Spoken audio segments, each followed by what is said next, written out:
Welcome back. In this video I will show you how to insert right arrow with stroke in Word like this one.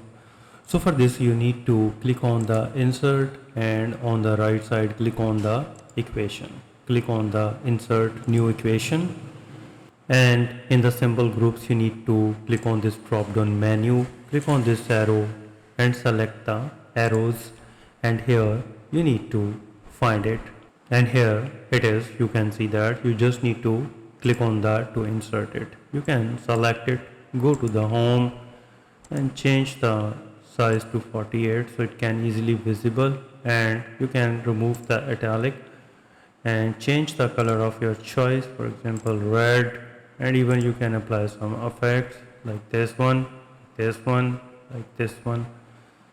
So whatever the style you like it, you can select it. Moreover, there is another way. You need to type 21 F8 and press Alt+X all together. So the code will instantly convert to the right arrow with stroke.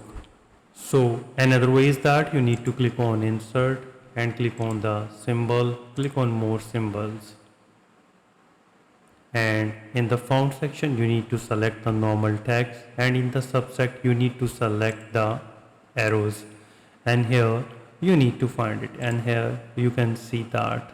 Click insert and close it, and here it is.